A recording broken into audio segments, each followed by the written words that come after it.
할렐루야. 하나님의 은혜가 우리 가운데 함께하기를 예수의 이름으로 축원합니다. 신방을 하다 보면은 우리 성도님들 집이 항상 깨끗해요.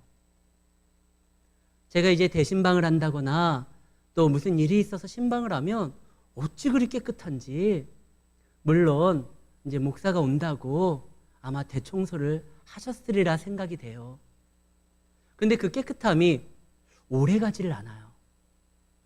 아무리 신박한 정리를 한다 할지라도 시간이 지나면 다시 흐트러지게 되고 또 물건들이 쌓이게 되고 또 어지럽히게 됩니다. 그런데 아무리 우리가 청소를 하고 청결을 유지한다고 한다 할지라도 시간이 지나면 그것이 안 되는데, 그거보다 더 어렵게 정리하기 힘들고 청소하기 힘들고 청결을 유지하기 힘든 것이 바로 우리 마음입니다. 집안의 청소는 어느 정도 물건을 갖다 버리고 다시 또 이렇게 정돈하면 깨끗해질 수가 있는데, 유지하는 게 어렵다고 그랬잖아요. 우리 마음은 청소하는 것부터 어려워요. 그런데 우리 마음이 깨끗하게 청소가 됐다 손 치더라도 유지하는 건 더더욱 어려워요. 순간순간 우리 마음에 악한 생각이 들어오고 자기 욕심이 들어오기 때문에 그렇습니다. 제가 예전에 섬겼던 담임 목사님이 이런 간증을 하신 적이 있어요. 사모님과 함께 금식 기도원에 들어가셔서 하나님 앞에 열심히 기도하고 간구하니 그의 문제가 해결됨을 느끼게 됐다는 거예요. 그리고 막혔었던, 답답했었던 그 마음에 평안함이 찾아오고 기쁨이 샘솟았답니다. 번뇌하고 고민했었던 모든 문제가 일순간 하나님으로 인해서 해결됐었다라는 그런 기쁨이 이게 다가왔다는 거예요. 그 기쁨 충만한 가운데 이제 산에서 내려오는데, 기도원에서 내려오는데 금식 기도했으니까 얼마나 배가 고파요. 사모님과 뭘 먹을까? 그 메뉴를 정하다가 다투고 싸웠답니다. 방금까지 은혜 충만했는데 내려오면서 자기의 사랑하는 그 아내와 무엇을 먹을까 메뉴 다툼 때문에 싸웠다는 거예요. 교회에서 가장 은혜 충만한 곳이 어디죠? 주차장이에요. 예배를 통해서 은혜를 막 받았는데 딱 나가가지고 주차 문제 때문에 얼굴 붉히고 싸워서 그 받은 은혜 다 쏟아붓는 것이 교회 주차장이에요. 은혜를 유지하기가 그만큼 힘든다는 겁니다. 기도원에서, 예배를 통해서, 또한 말씀을 통해서 충만한 은혜를 이거 한 시간도 유지하기가 힘든 것이 우리 마음이에요. 근데 오늘 성경에 보니까 복받는 사람의 특징 6번째, 마음이 청결한 자라는 거예요. 예수님이 너무 쉽게 얘기하는 것 같아요. 본인은 하나님이니까 모든 것을 다 이룰 수 있으니까 마음이 청결한 상태를 유지하는 것도 본인은 가능하겠지만 우리는 이거 가능하지 않잖아요.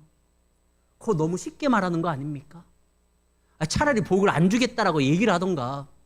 마음이 청결한 자가 복을 받는다는 겁니다. 이 지킬 수 없는 얘기잖아요. 이 마음이 청결한 거와 연관된 10계명이 무엇이냐면 10번째 계명입니다. 내 마음에 다른 것을 탐하지 말라. 나머지 계명은 좀 지킬 수 있어요. 6계명, 살인하지 말라. 안 죽이면 돼요. 간음하지 말라. 안 하면 돼요. 도둑질하지 말라. 훔치지 않으면 돼요. 그런데 탐하지 말라. 이거는 지키기가 어렵잖아요. 어떻게 탐하지는 것도, 이건 행동으로 옮기는 것도 아니고 그냥 마음에 저거 갖고 싶은데 이것도 안 된다는 거예요. 마음이 청결한 거, 한순간에라도 무엇인가 다른 나쁜 생각을 갖는다거나 어떤 것을 이렇게 욕심을 부려가지고 정당하지 않은 방법으로 그걸 취하려고 하는 것도, 그것도 죄라는 거예요. 이게 사람이 가능한 일입니까? 하나님께서는 왜 이렇게 어려운 말씀을 너무나 쉽게 던집니까?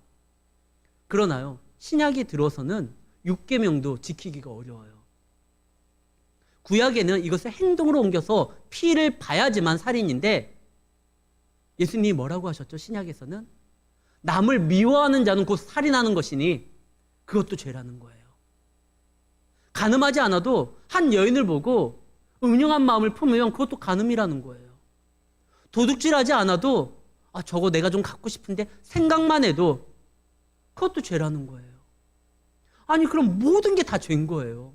이걸 어떻게 우리가 감당할 수 있습니까? 역사상 완전한 신앙인으로 살려고 몸부림쳤었던 사람이 바로 존 웨슬리입니다. 감리교의 창시자죠. 그는요, 완전한 기독교인이 되기를 원했습니다.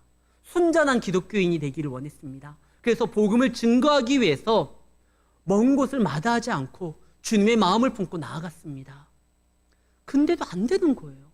아무리 내가 열심히 완전한 기독교인으로 살려고 하고 청결한 마음을 유지하려고 해도 때때로 들어오는 악한 생각이, 욕심이 자기의 마음을 번뇌하게 만드는 겁니다. 마치 사도 바울처럼 오호라 나는 공고한 사람이라, 나는 날마다 죽겠구나. 이 사망의 몸에서 누가 나를 건져낼까? 예수를 완전하게 믿으려고 하면 믿을수록, 행동할수록 오히려 그 번민이 커지는 거예요. 그러다 어느 날 이 존 웨슬리가 배를 타고 가다가 풍랑을 만나게 됩니다. 거기에서 모라비안 교도들이 모여가지고요, 기도를 하면서 말씀을 보는 거예요. 그것이 바로 마틴 루터의 로마서 주석입니다. 오직 의인은 믿음으로 말미암아 살리라. 자기는 정말 행함으로 인해서 순전한 기독교인이 되려고 노력을 했는데 그 말씀이 갑자기 마음에 확 꽂히는 거예요. 의인은 믿음으로 말미암아 산다. 이 믿음이 무엇이냐? 히브리 개념에서는 믿음은 모든 것을 맡기는 거예요. 자기의 생각과 판단에는 이해되지 않는다 할지라도 하나님의 명령이시라면, 내가 정말 하나님을 믿는다고 하면 그분 앞에 나 자신을 맡기는 거예요. 그 순간 이 존 웨슬리 나중에 일기를 쓰는데요, 그 순간 자기 안에 있었던 모든 근심과 걱정이 한순간에 씻어지는 것을 느꼈다는 겁니다. 나는 내가 내 인생을 책임지고 내가 노력하고 내가 순전하게 살아가려고 몸부림쳐야 하지만 완전한 기독교인이 된다라고 생각을 했는데 그게 아니라 하나님께 맡겨서 그분이 책임지는 삶을 살아갈 때, 그때 비로소 하나님 안에서 평안이 누리는구나, 이것을 깨달았다는 거예요.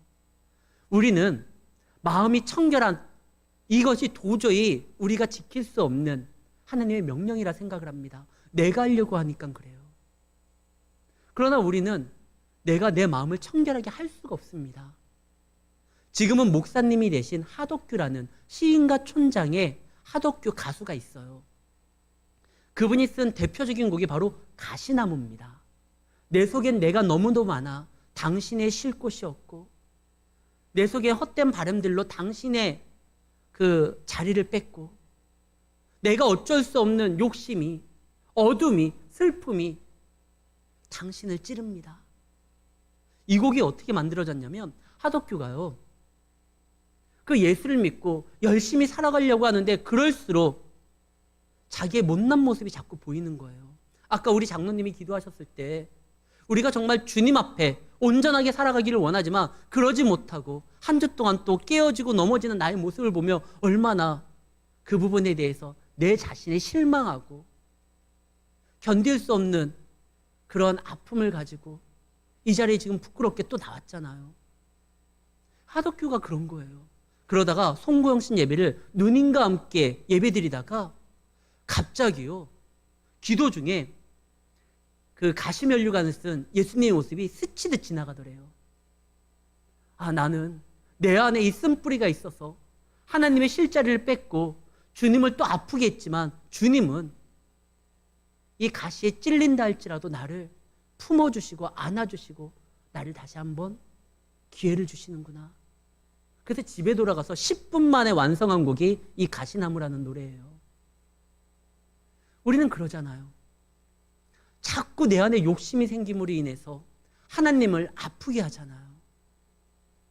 근데 이 욕심은요, 이 생각은요, 내 스스로 어떻게 정리할 수가 없어요. 그럼 어떻게 마음이 청결한 자로서 살아갈 수 있을까? 세상에는요, 그러기 위해서 다른 사람들도 다른 이 고민을 하는 거예요. 꼭 하나님의 귀한 자녀가 하나님 앞에 복 받기 위함이 아니라 하나님을 모르는 사람들도 자기 안에 있는 이 쓴뿌리를 치유하기 위해서 나름대로 방법을 찾아냅니다. 수양을 해요. 참선을 해요. 나름대로 공양을 하거나 스스로 자기의 어떠한 부분을 절제하면서 뭐 묵도를 하기도 하고. 그러나 그 모든 것들은요 다 미봉책이에요. 일시적인 거예요. 자기의 욕망을요 한순간에 억누를 수는 있지만 그 상태를 유지할 수가 없어요. 한 번만 자기를 격동하게 하는 어떤 사건이 일어나면 그동안 억눌렀었던 모든 것들이 확 일어나게 됩니다. 그러나 우리 주님 예수님은 우리로 하여금 마음이 청결하게 하는 방법을 하나 알려주셨어요. 세상 사람들은 그거를 모르니까 어떻게 할지 몰라서 나름대로 자기들이 찾는 방법대로 이 욕망을 억누르려고 하는 거죠.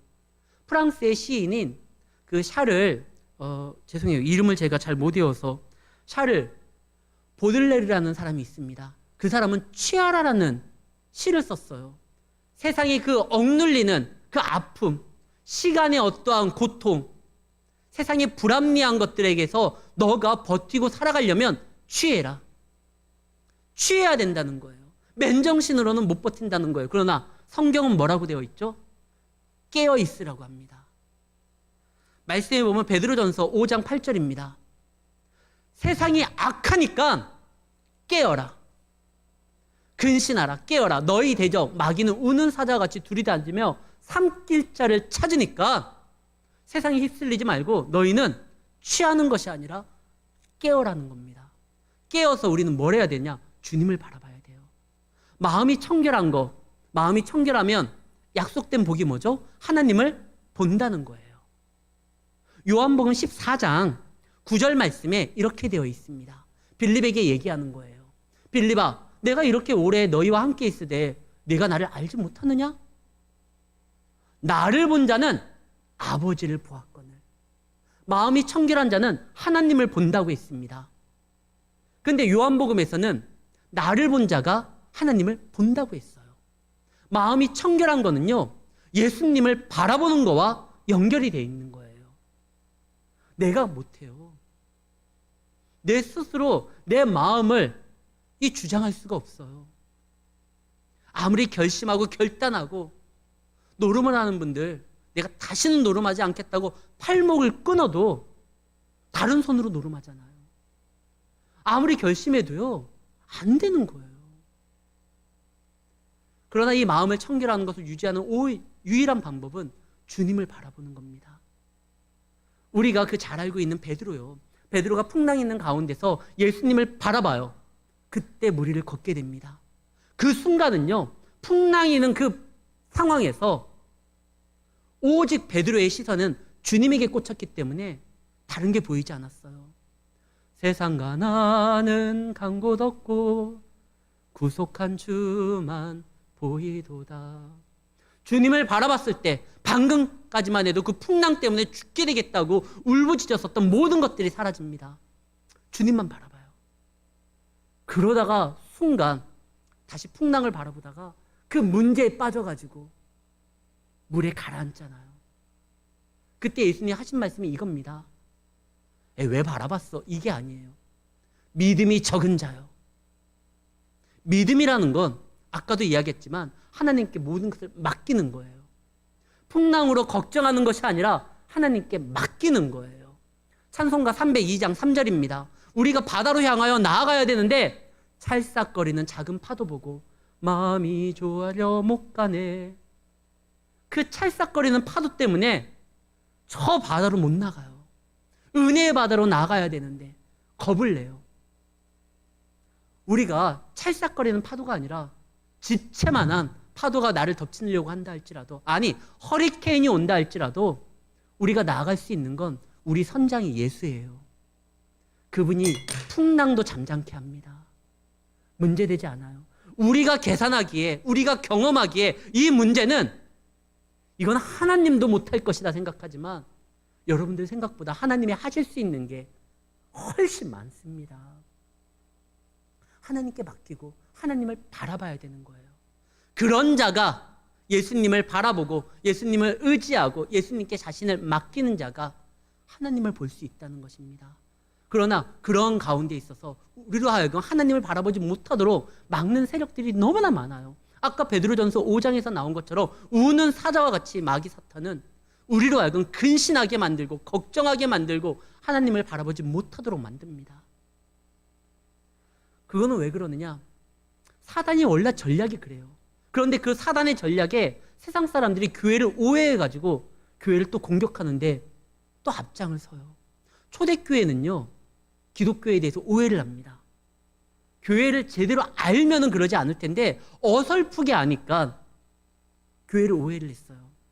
초대교회 사람들은요, 그때 로마의 박해에 의해서 지하 동굴에 숨습니다. 그 지하 동굴이 카타콤, 무덤이에요. 그런데 이 세상 사람들이 어설프게 알아요. 기독교인들 보니까 뭐 살을 먹고 피를 마신다고 하더라. 예수님이 말씀하셨죠. 이는 내 피요, 너희가 마시고 이는 내 살이요, 너희가 먹고. 야, 기독교인은 살과 피를 먹고, 근데 그들이 어디에서 지금 예배를 드린다? 무덤에서 드린다. 무덤에서 시체의 살을 먹거나 자기들끼리 피를 나누거나. 아, 이거는 혐오스러운 종교다. 제대로 모르니까 그래요. 우리가 피와 살을 나눈 것은 주님의 피와 살을 내 안에 품는 건데 그들은 그런 줄 몰랐어요. 그래서 더욱더 막 기독교를 오해하고 박해를 해요. 한국 기독교도 마찬가지예요. 구한말 시대에 기독교가 들어왔었을 때 뭐 제사를 안 지내? 이런 애미애비도 모르는 불효막심한 이런 말도 안 되는 종교가 어디 있단 말인가. 유교 사상에 지배를 받고 있었던 우리가 기독교가 뭔지 제대로 모르고 무슨 이상한 불효자의 집단으로 봤습니다. 근데 기독교를 제대로 알면 그런 말 못하잖아요. 약속 있는 첫 계명이 뭡니까? 내 부모를 공경하라예요. 무엇보다도 부모 공경에 대해서 강조하는 종교가 기독교예요. 살아있을 때 오히려 더 그를 위하여 기도하고 부모님을 찾아뵙고 부모님께 효도하는 것이 얼마나 값진 것인지 알려주는 것이 기독교예요. 심지어 예수님은 십자가상에서도 자기의 육신의 어머니 마리아를 제자한테 맡깁니다. 요셉아, 너의 어머니다. 네가 이제는 봉양해야 된다. 근데 기독교에 대해서 오해하니까 그래요. 처음 예수를 믿을 때 믿지 않는 남편이 아내가 오해할 때가 있어요. 부모가. 도대체 교회 가면은 떡이 나와, 쌀이 나와. 왜 이렇게 교회를 나가가지고 그 교회 나가서 뭐예요? 그 믿지 않는 그 남편을 위해서, 아내를 위해서, 부모를 위해서 기도하면서 구원의 길을 열려고 우리 가정이 하나님 안에서 축복된 가정이 되게 하기 위해서 그러려고 나아갔는데 그걸 모르고 오해하고 나중에 이제 예수 믿고 그때 고백하죠. 당신이 그때 정말 기도하지 않았으면 어쩔 뻔했어. 오해해서 그래요. 지금 한국이 우리 기독교에 대해서 오해를 하잖아요. 이 코로나 시기 때 정말 이기적인 경고, 우리가 모이면은 막 코로나가 막 확산되는 줄 알아요. 실제로 그랬어요. 그 정은경이라는 그 질본 그 청장 있잖아요. 실제로요, 대면 예배는 감염의 위험성이 있다라고 작년에 그렇게 방송에 나와서 얘기를 했습니다. 그런데요, 올해 2월 1일 날 중앙재난안전대책본부에서 매일같이 브리핑을 하잖아요. 윤태호라는 그 방역 총괄 반장이에요. 이 사람이 브리핑할 때 이렇게 말을 했어요. 대면 예배를 통해 가지고 감염이 된 사실은 거의 없다는 거예요. 작년에 막 그렇게 난리를 치고 막 이제 큰일 날 것 같고 그래서 막 대면 예배 못 드리고 온라인 예배 드리려고 했는데 올해 2월 1일 날요, 이 윤태호라는 이 방역 총괄 반장이에요. 매일같이 브리핑하는, 얼굴 보니까 아실 거예요. TV에서 여러 번 나오잖아요. 대면 예배를 통해서 감염된 사실은 거의 없다. 자기들이 역학조사해보니까 없는 거예요. 제가 지금 가짜뉴스가 아니라 브리핑한 그 실제로 기사예요. 그럼 언제 걸렸냐? 예배 끝난 다음에 식사를 나누거나 교회에서 숙식을 한다거나 그리고 밀접 접촉 가까운 데서 소그룹 모임으로 뭐 성경 공부를 한다거나 이렇지 예배 자체는 없다는 겁니다. 이것이 그냥 깜짝 놀란 얘기니까요. 그동안 정부가 얘기했던 얘기과 다르니까 기자들이 다시 질문해요. 보건복지부에 손영래라는 그 사회전략부장한테 아까 그 발표했던 그 사실이 맞느냐. 그러니까 그 사람이 또 말을 해요. 다른 보건복지부 사회전략부장이요. 대면 예배를 통해서 그 나온 거는 거진 없다. 자기들이 지금 역학조사를 하니까. 근데요, 이 기사를 여러분들 찾기 어려워요. 저도 이 기사 지금 찾느라고 한참 걸려요. 이 기사는 그동안 이야기했던 것과 너무 배치되는 이야기니까요.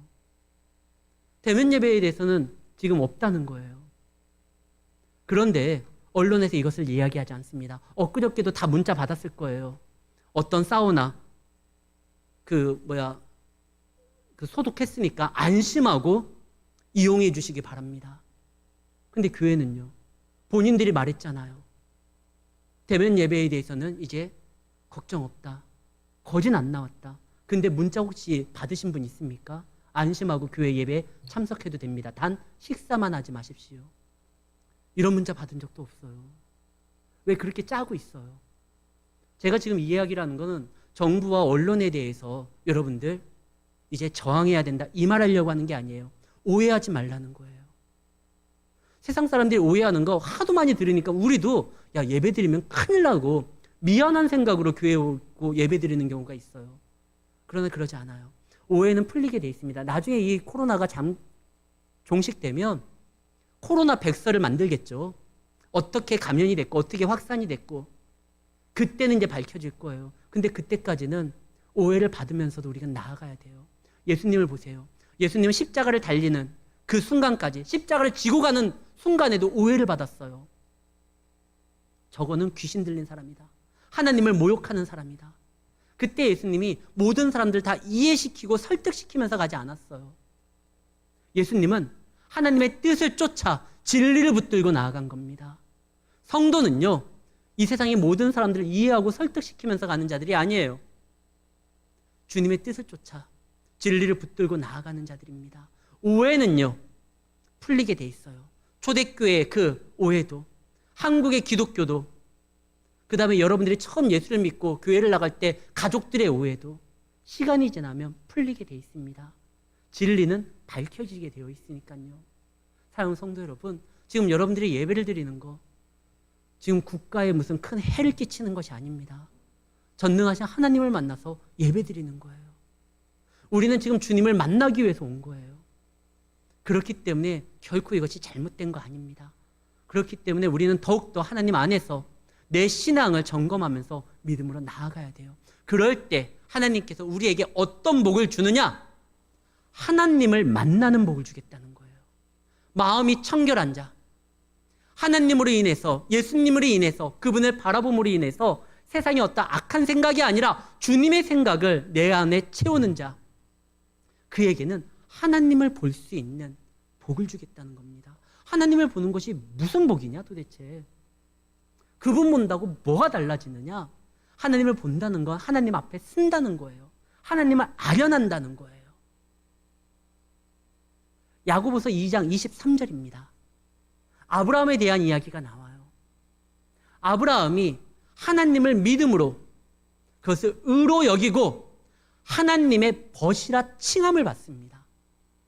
그래서요, 아브라함에게 하나님께서 소돔과 고모라를 멸망시키려고 할 때 자기의 벗이니까, 친구니까, 좀 더 우리가 이해하기 쉬운 것은 그냥 단순한 친구, 내 벗이다가 아니라 파트너예요. 아브라함은 이제 하나님의 파트너가 된 거예요. 그래서 저 소돔과 고모라를 멸망할 때 내 파트너에게 얘기하는 거예요.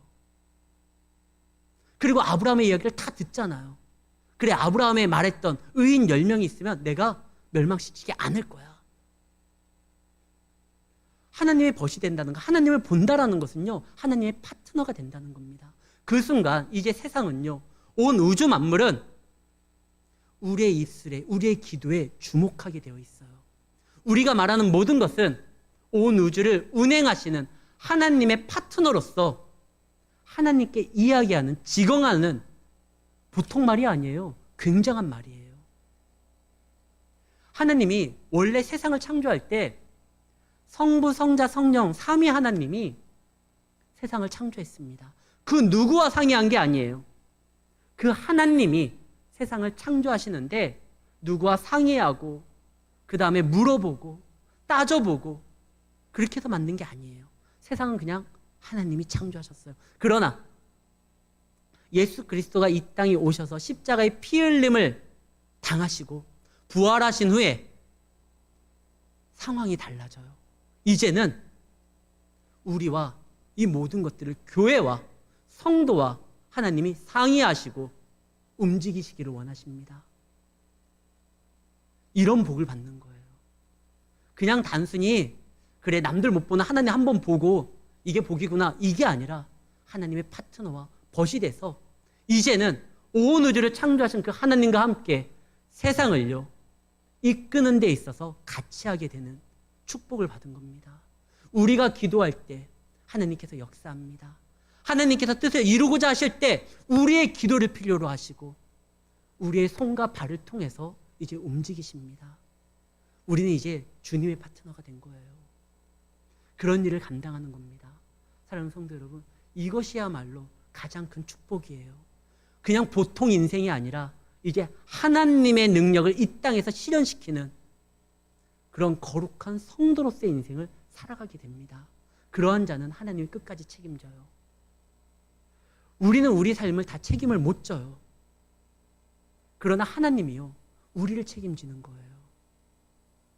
감리교회 창시자 존 웨슬리가요 그렇게 자기가 완전하게 순전하게 하나님을 믿고 섬기려고 다짐을 하고 복음이 필요한 곳이라고 하면 먼 곳도 마다하지 않고 나아갑니다. 근데 그럴수록 괴리감이 생기는 거예요. 나는 이렇게 열심히 믿으려고 하는데 내 속에서 왜 자꾸 음란한 생각이 들고 욕심이 들고 나 자신을 높이려고 하는 생각이 들고 왜 이러지? 고민을 하다가 어느 날 웨슬리가요 이 배를 타고 바다를 건너가다가 풍랑을 만나게 돼요. 그때 두려움에 떨었을 때 그 모라비안 교도들이 모여가지고요 함께 기도하면서 말씀을 나누는 광경을 보게 됩니다. 자기는 두려움에 떠는데 저 사람들은 평안하게 있는 거예요. 도대체 이게 무슨 일인가 해서 보니까 그들이요 마틴 루터가 쓴 로마서 주석을 읽고 있습니다. 의인은 믿음으로 말미암아 살리라. 아까 말했잖아요. 믿음은 다 맡기는 거라고 그랬잖아요. 이 웨슬리가 내가 붙드는 것이 아니라 맡기는 삶이 진짜구나. 하나님께 맡기면은 이것이 다 되는구나. 그때 일기를 써요. 나중에 웨슬리가요. 그때 내가 뜨거움을 느끼게 됐고 참된 자유를 얻었다고. 하나님께 맡기면 돼요. 그러면 비겁하다고 할 수 있어요. 사람들이. 야 너희 인생 너가 책임져야지. 하나님께 다 맡기고 네 인생은 그럼 뭐야? 우리는 우리를 책임질 수가 없어요. 하나님이 우리를 책임져야 돼요. 근데 우리는 책임 있는 자세로 우리를 책임져 주시는 하나님의 뜻과 하나님의 말씀을 쫓아 움직일 때 그때요. 하나님 안에서 조금씩 그분의 성품을 닮아가는 거예요. 이미 우리 안에 주님께서 우리에게 하나님의 성품을 심어주셨습니다.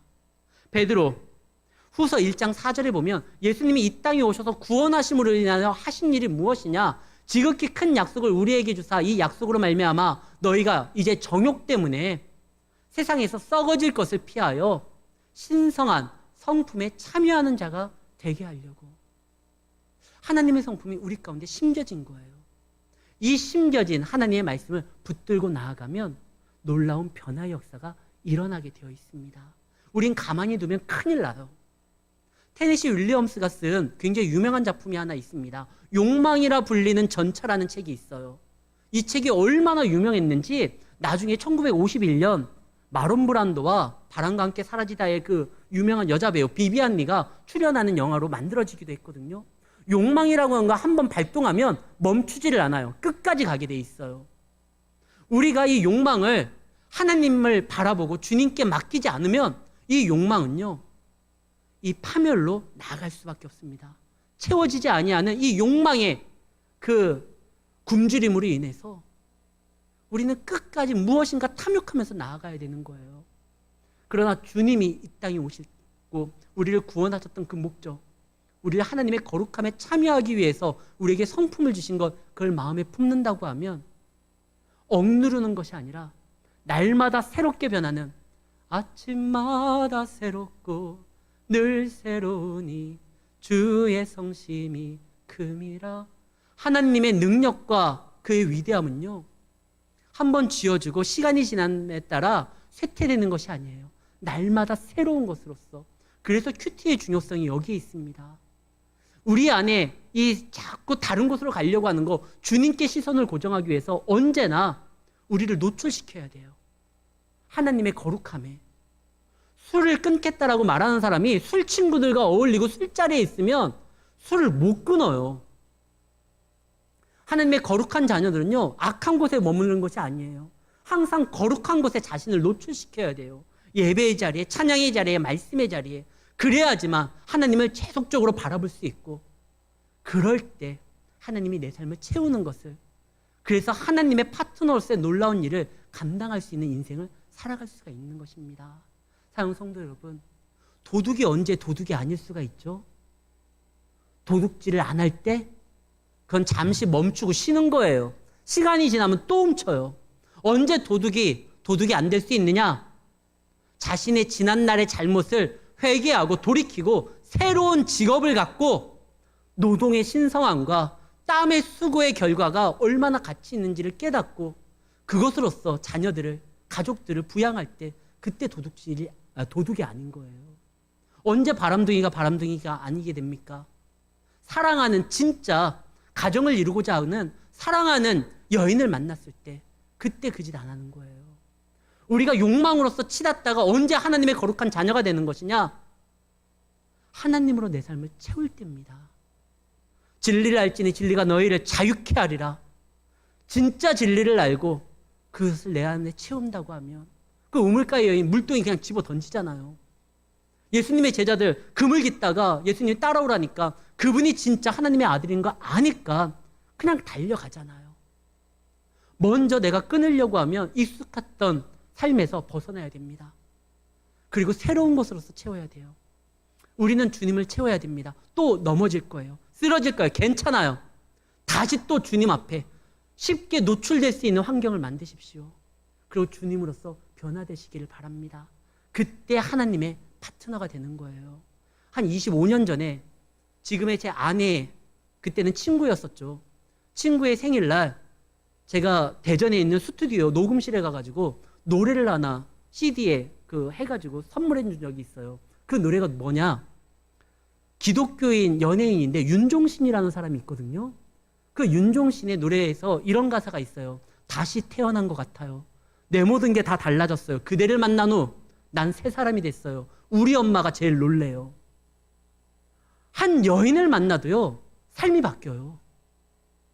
근데 우리는요, 주님을 만난 거예요. 어떻게 해서든지 주님을 만났다고 하면 주님의 신령한 것으로서 내 삶에 나타내려고 노력을 해야 됩니다. 그러면 가능해요. 주님께서 우리로 하여금 자라게 하시고 열매 맺게 만드시니까요. 물론 열매가 많을 수도 있고 적을 수도 있고 달 수도 있고 설 익을 수도 있어요. 그건 상관없어요. 열매가 맺는 게 중요해요. 하나님의 자녀로서 작은 몸부림을 쳐서 주님으로 인하여 변화되는 삶을 살아가는 자, 그래서 내 안을 청결하게 할 뿐만 아니라 주님을 자꾸 바라봄으로써 날마다 씻음으로 거룩함을 채우려고 하는 자는 하나님의 파트너가 돼서 거룩한 일들을 감당할 수 있습니다. 사랑하는 성도 여러분, 이번 한 주가 또 여러분들 수많은 오해 가운데 또 교회가 또 예배를 드린다 어쩐다. 근데 방역당국도 인정했거든요. 이건 문제없다. 근데 사람들은 몰라요. 이 뉴스도 벌써 내려갔어요. 억지로 찾아야지만 찾을 수 있어요. 코로나 백서가 나오기 전까지는 우리는 계속 이런 오해를 갖고 예배에 참여하게 될 겁니다. 그래도요, 이것이 결코 잘못된 게 아니라는 거 아시고 저들도 알고 있잖아요. 끝까지 예배를 드림으로 인해서 내 자신을 보다 청결하고 하나님의 것으로서 채우기 위해서 우리가 지금 드리는 이 예배는 무엇보다도 소중하다는 것을 기억하시고 한 주간도 믿음 안에서 거룩한 주님의 파트너로서 주의 일을 감당하면서 승리하는 우리 성도님들이 되시기를 예수의 이름으로 축원합니다.